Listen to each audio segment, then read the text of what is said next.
बच्चों जो है कुदरत की देन है, तो मशीन में फैक्ट्री में बने हुए पदार्थ नहीं है। जैसे हमारे पेड़ पौधे या पशु पक्षी कुदरत ने बनाए हैं, उसी तरह से बनाई हुई चीज है। और जो भी चीज कुदरत बनाती है उसके बारे में एक दो विशेष गुण होते हैं कि हर बच्चा उसी तरह से अलग और विशेष है जिस तरह से कोई पेड़ या पौधा या पशु या पक्षी। मैं चाहूंगा कि हर पेरेंट्स और मदर्स खासकर इस बात को ध्यान रखें कि जो चीज कुदरत ने बनाई है वो यूनिक होती है, विशेष होती है, उसको हम अपने जोर जबरदस्ती से बदल नहीं सकते। हर बच्चे को सीखने का एक अपना तरीका है, हर बच्चे का ग्रोथ का एक अपनी स्पीड है। कभी भी हमें नहीं चाहिए कि हम अपने बच्चों को दूसरों से तुलना करके उसमें कमी छांटते रहें, कभी उस पर जजमेंट पास ना करें। कुदरत ने जो पेड़ दिया है, पौधा दिया है, हम उसको बदल नहीं सकते, उसी तरह से बच्चा है। इसको हमें अपने एक कुदरत की दी हुई गिफ्ट मान के उसका सम्मान करें, उसके प्यार करें और उसको सराहें, तो आप देखेंगे कि ये पौधे पेड़ की तरह से ऐसे बड़े इंसान बन जाते हैं। नंबर एक। नंबर दो, मैं तो एक शब्द पे और थोड़ा सा डिस्कस करना चाहूंगा कि हमारी शिक्षा के मायने हमें थोड़ा सा कई बार क्लैरिटी नहीं होती। प्राय शिक्षा का मायना हम ये लेते हैं कि कितने नंबर आए, विषय का ज्ञान, सब्जेक्ट का ज्ञान। यहाँ पे मैं चाहूंगा थोड़ा सा और ऐड करना कि हमारे को चाहिए कि शिक्षा का मायना हम थोड़ा सा सही परिप्रेक्ष्य में समझें। शिक्षा का मतलब है कि जो कोई नई चीज है, जो ज्ञान है, उसको समझना और समझने के बाद उसको जीवन में धारण करना। अगर कोई ज्ञान जीवन में बच्चे ने नहीं धारा है, जैसे हमने कह दिया कि सच बोलना अच्छी आदत है, लेकिन अगर बच्चे को सच बोलने की आदत नहीं पड़ी तो वो ज्ञान अधूरा है।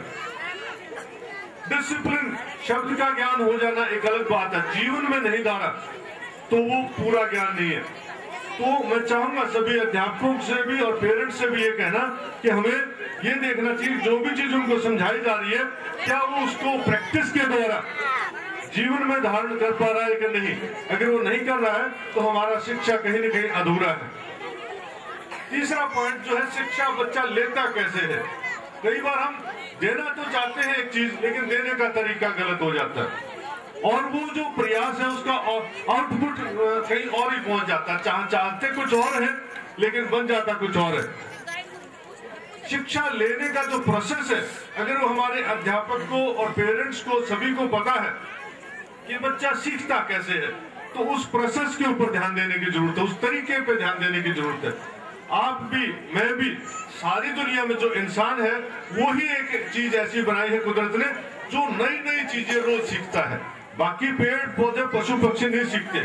सीखते हैं हम अपनी जो 5 इंद्रियां हैं उनका सदुपयोग करके ही हम नई चीज सीखते हैं। नजर से देख के, ऑब्जर्वेशन से सीखते हैं, कान से सुन के जो बात हम किसी की सुन रहे हैं उससे सीखते हैं, कुछ जो इंटरेक्शन करके, डिस्कशन करके हम सीखते हैं। हमें इस बात का ध्यान रखना चाहिए कि क्या बच्चा इन अपनी इंद्रियों का पूरा यूज करना सीख रहा है या नहीं सीख रहा। तीसरा एक और चीज जिससे सीखते हैं, और लास्ट में सबसे इंपॉर्टेंट चीज है जो तरीका सीखने का, वो बाय डूइंग, बाय प्रैक्टिसिंग। कोई भी चीज है, चाहे खेलने का है, चाहे लिखने का है, चाहे पढ़ने का है, चाहे सुनने का है, जिस चीज की हम जितनी प्रैक्टिस करते हैं उतना ही बच्चा ज्यादा सीखता है। तो हमें अध्यापकों को भी, बच्चों को भी, बच्चे को प्रैक्टिस कराने का, अटेंटिवली सुने, फोकस करके बोले, ढंग से बोले, भाषा का सदुपयोग सीखे, उसका अपने आप ही जो उसका लर्निंग का तरीका है, हम उसको दिमाग में ज्ञान ठूसने की कोशिश ना करें, उसको सीखने में उसकी जो स्किल्स डेवलपमेंट है, कौशलता जो सीखने की है, उसको बढ़ाने पर काम करें। तो मैं जो आपसे बात कर रहा था कि बच्चा क्या है, शिक्षा क्या है और बच्चा सीखता कैसे है, और जो लास्ट पॉइंट जो मैं शेयर करना चाहता हूँ वो है कि हम बच्चे के इस प्रयास में, सीखने के प्रयास में, हम का मतलब है अध्यापक या स्कूल, या हम कह सकते हैं कि हम पेरेंट्स, हम इसमें बच्चे की क्या मदद कर सकते हैं बच्चे के सीखने में। बच्चा, जैसे मैंने बताया कि बच्चा देख के सीखता है, शाही चूज की तरह से जो चीज सामने देखता है उसको फटाफट सीखता है। हम घर में एज एल्डर्स, पेरेंट्स जो भाषा बोलते हैं, जो व्यवहार करते हैं, जो आदत हमारे जीवन में है, उठने की, खेलने की, हंसने की, बैठने की, सोने की, पड़ोसी से झगड़ने की, किसी से नमस्ते करने की, हर चीज को बच्चा एकदम पकड़ता है। मैं चाहूंगा कि सभी अध्यापक और पेरेंट्स इस बात को हमेशा ध्यान में रखें कि जो भी हम कर रहे हैं हमारे बच्चे हमें देख भी रहे और वो उसको शाही चूस की तरह अपने जीवन में धारण भी कर रहे हैं। तो अगर हमें बच्चों को अच्छा एक नागरिक बनाना है तो हमें अपने आप को पहले बेटर करना पड़ेगा। अपनी आदतें, अपने सोच विचार, अपना व्यवहार जितना आदर्श हम बनाते जाएंगे उतना बच्चा आदर्श अपने आप बनता जाएगा। दूसरी बात, बच्चे को माहौल दे, एनवायरनमेंट दे। बच्चे को हम कुछ नहीं सिखा सकते, सिर्फ उसके सामने उदाहरण बन सकते हैं और एक माहौल दे सकते हैं। जैसे माहौल में बच्चा रहता है वैसा ही इंसान बन जाता है। जैसे घर में पेरेंट्स की भाषा है, जैसे स्कूल में अध्यापक की भाषा है, वैसा ही बच्चा अपने आप ले लेता है। आप अफ्रीका में जाएंगे वहां की भाषा, यहाँ हरियाणा में है अपनी भाषा, पंजाब में। सो अपना माहौल देने पे प्रयास करें कि क्या करें हम एज ए पेरेंट, बच्चे का माहौल अच्छा हो जाए और बच्चे का एक अच्छा इंसानियत, एक अच्छे सद्गुण इसमें आए ताकि वो जीवन में कामयाब हो। कामयाबी हम किसे कहते हैं? एक शब्द और है कि बच्चे को कामयाब करना है तो कैसे कामयाब हो। कामयाबी के लिए बच्चा एक सर्वाइवल, लर्निंग, ग्रोथ, अपना स्किल्स डेवलपमेंट करने के बाद जो हमने अच्छे नंबर लिए, अच्छा ज्ञान लिया और उसके बाद उसका असली जो पर्पस है वो ये है कि समाज में वो कैसा इंसान अपने आप को सेट करता है। आपकी हमारी कामयाबी इस बात पे है कि समाज हमें किस तरह से देखता है। अच्छा डॉक्टर वो है जिसके पास ज्यादा पेशेंट्स जाते हैं, अच्छा टीचर वो है जिसके पास ज्यादा बच्चे या पेशेंट जाते हैं। जिसको समाज का विश्वास जिसने जीत लिया वो कामयाब है। हमारी मुख्य अतिथि, हमारी का सम्मान प्राप्त इनको होता है, इसका मतलब ये सबसे ज्यादा कामयाब है। आप लोग भी बहुत, कोई सरपंच है, कोई और सामाजिक एक विश्वास पात्र है, वो सबसे ज्यादा कामयाब है। जिस डॉक्टर की, जिस टीचर की, जिस संस्था की अच्छी विश्वास है समाज में, वो सबसे ज्यादा कामयाब है। हमें चाहिए अपने बच्चों को ऐसा व्यक्तित्व बनाए कि वो सामाजिक बने, समाज से जुड़ना सीखे, दूसरों को इज्जत करना सीखे। ये चीज सीखेंगे तो अपने आप ही उसकी जीवन में कामयाबी आएगी। मैं अंत में इन शब्दों के साथ एक ही बात क्लोज करूंगा। मुझे पता है हम सबके पास समय कम और बच्चों का प्रोग्राम हमें और भी देखना है, और वो ये है कि इन बातों को, एक चीज और है कि जो सब कहते हैं कि किसी इंसान को जानने के लिए वो कैसा महसूस कर रहा है, फिलहाल कैसा महसूस कर रहा है, 10 सेकंड में आदमी जज कर लेता है। जैसे ही आपसे नजर मिलेगी विदिन 2-3-5 सेकंड्स हम देख लेते हैं कि वो आदमी खुश है या दुखी है, नाराज है या एंग्री है। और अगर 10 मिनट हम किसी आदमी से बात कर लेते हैं तो पता चल जाता है कि इसकी विचारधारा क्या है, कैसा व्यक्तित्व है। और किसी संस्था को आप उस फंक्शन के माध्यम से जज कर सकते हैं कि वो संस्था कैसी है। मैं वीरेंद्र जी से पिछले 2 साल से जुड़ा हुआ हूँ।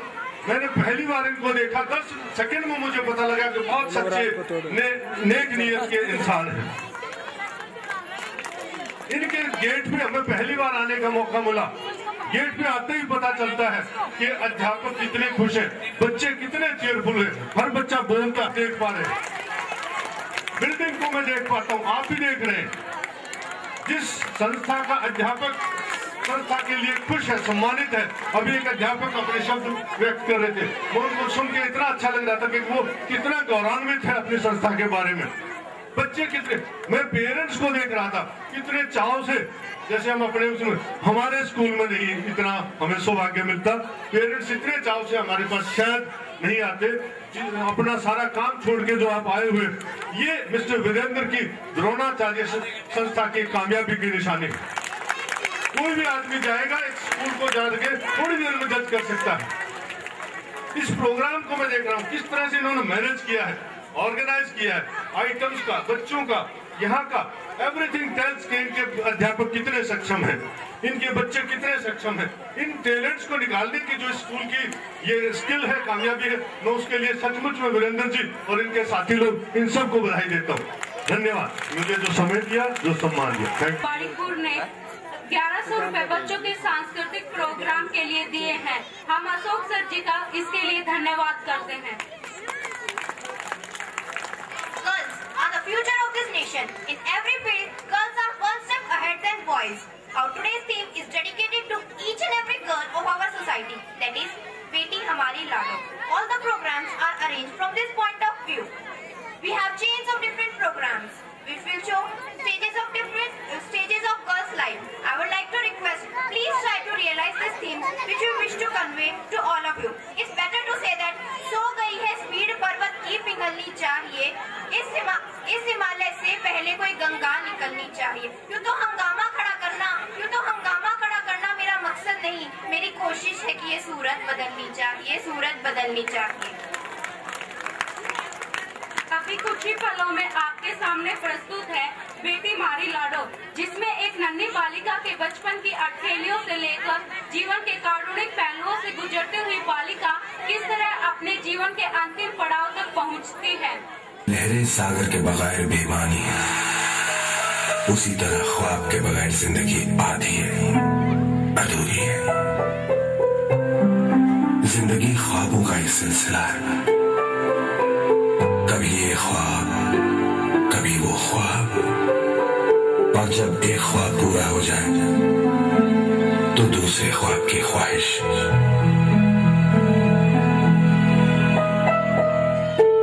जिंदगी की सांस पर छेड़ी हुई खूबसूरत गजल है ख्वाब, कुछ सुर में कुछ बेसुरे, कुछ खूबसूरत कुछ बदशक्ल।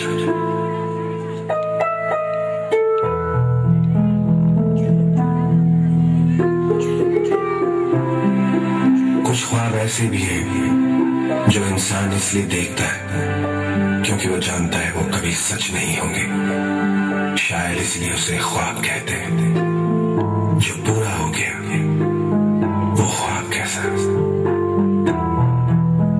मुझे ख्वाबों की आदत है, मैंने भी कुछ ख्वाब देखे, हर दिन हर पल, और शायद तमाम उम्र देखता रहूंगा, हमेशा देखता रहूंगा, क्योंकि ख्वाब कभी नहीं टूटते, ख्वाब कभी खत्म नहीं होते। मेरे कुछ ख्वाब ऐसे।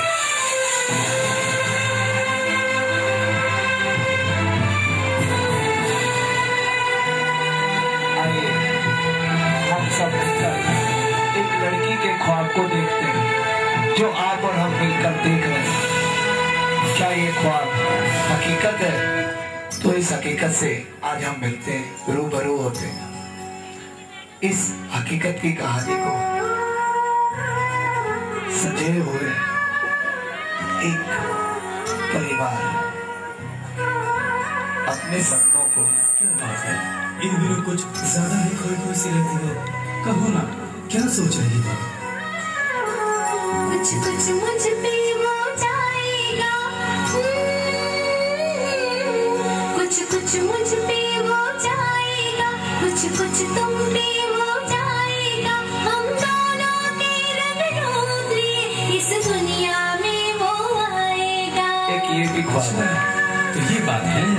कुछ मुझ पे हो जाएगा, कुछ तुम पे हो जाएगा। हम दोनों के रंग रूबरी इस दुनिया में वो आएगा। बेटी बिल्कुल कुछ मुझ पे हो जाएगी। क्या ही होगा? कुछ मुझ पे हो जाएगा, कुछ तुम पे हो जाएगा। हम दोनों के रंग रूबरी इस दुनिया में वो आएगा। और उसी बेटे की चाह में माँ आगे क्या कहती है? समझ में आएगा क्या कहता है वो अंदर से। जरा पहले सुनो। कुछ मेरी समझ में आएगा क्या कहता है वो अंदर से। शायद वो पूछ रहा है कि दुनिया कैसी है बाहर से। जी हाँ दोस्तों, हो सकता है हर नन्हा इंसान दुनिया में आते ही पहले, दुनिया में आते ही पहले वो दुनिया हमारे पास आएगा। हम दोनों के रंग रूबरी इस दुनिया में वो आएगा। कुछ मुझ पे और हो लाडो का जाएगा। जन्म होने का दिन आया है। आइए उस लाडो के जन्म पर चलते हैं, वहाँ की खुशियाँ, वहाँ के हर पल का हम इंतजार कर रहे हैं। लीजिए दोस्तों, घर में पैदा हुई एक लाडो बधाई हो बधाई, आपकी बेटी भी है, बेटी हुई बेटी।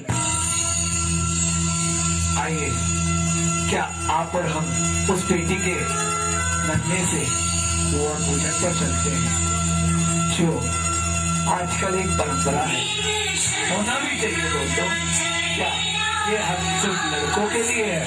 नहीं, हम अपनी बेटियों को भी पैदा होने पर अगर कुआं पूजन वाला तो क्या हर्ष होगा? भगवान की नजर में जब लड़का और लड़की अलग नहीं है, तो आप और हम क्यों करें?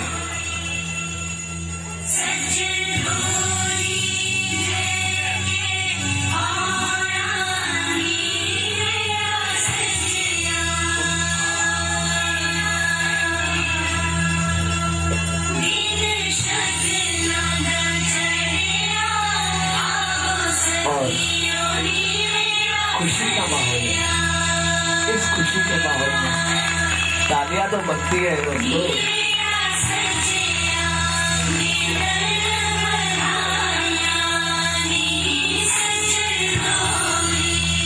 और इस खुशी के माहौल में क्यों ना आप और हम मिलकर एक पंजाबी किस्से का लुत्फ उठाए।